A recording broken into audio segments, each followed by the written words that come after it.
बालाघाट शहर में प्रवेश करने के लिए गर्रा ब्रिज के पास से डेंजर रोड होते हुए गायखुरी और नवेगांव से आगे गोंदिया और लांजी की दिशा में वाहनों की आवाजाही हो रही है। गर्रा आरओबी निर्माण कार्य की वजह से लगभग 2.5 महीने के लिए चौपहिया वाहनों की आवाजाही को गर्रा रेलवे फाटक से बंद किया गया है। 2 और 3 दिसंबर की मध्य रात्रि में एक लोडेड ट्रक गर्रा रेलवे अंडर ब्रिज में आकर फंस गया, जिसके बाद रात्रि और दिन भर जाम के हालात बन गए। चौपहिया वाहन बमुश्किल निकले, जबकि भारी वाहन और यात्री बसों की आवाजाही पूरी तरह प्रभावित हो गई। जाम के हालात पर पुलिस और जिला प्रशासन का रवैया भी उदासीन ही रहा, क्योंकि परिस्थिति को देखते हुए आवश्यक निर्णय लेने चाहिए थे, जो नहीं लिए गए और लोगों को जाम में फंसने के लिए छोड़ दिया गया।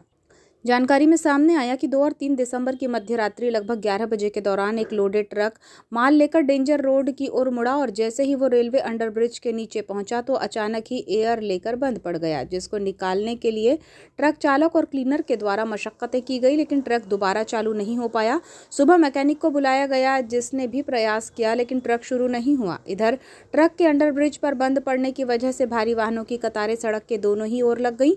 अच्छी बात यह रही कि ट्रक के बाजू से चौपहिया और हल्के वाहनों को निकलने के लिए थोड़ा रास्ता था, लेकिन फिर भी लोगों को बमुश्किल 50 मीटर का रास्ता तय करने के लिए घंटों तक कतार में खड़े रहना पड़ा। इधर यातायात कर्मी भी यहां पहुंचे, लेकिन इस जाम के हालात से निपटने के लिए अपने आप को उन्होंने अक्षम ही पाया। ट्रक के शुरू ना होने पर वे कुछ नहीं कर सकते थे। इसी बीच लोगों का गुस्सा प्रशासन पर दिखाई दिया। कई ट्रक चालक जो स्थानीय ना होकर बाहर के थे, वे कहने पर मजबूर थे कि बालाघाट में आकर पछता रहे हैं, क्योंकि यहाँ जाम में फंसकर बुरा हाल हो चुका है। समय पर पहुंचना था, लेकिन नहीं पहुंच पा रहे हैं। दोपहर 12 बजे के बाद यहां पर यात्री बसें भी जाम में खड़ी हो गईं, जहां यात्री भी हलाकान होते रहे। लोगों का कहना था कि प्रशासन को यातायात व्यवस्था पर ध्यान देना चाहिए।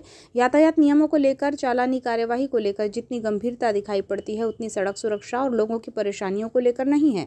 देखा जाए तो लोगों की बात काफी हद तक सही भी है, क्योंकि जब रात्रि में ये ट्रक फंस गया था, जिसके समय रहते निकालने की संभावना नहीं थी, तो फिर प्रशासन द्वारा गर्रा रेलवे फाटक से चौपहिया वाहनों की आवाजाही तत्कालीन रूप से प्रारंभ की जा सकती थी, जबकि हाईवे से आवाजाही के लिए लोगों को सूचित करने का विकल्प भी मौजूद था, लेकिन ऐसा नहीं किया गया।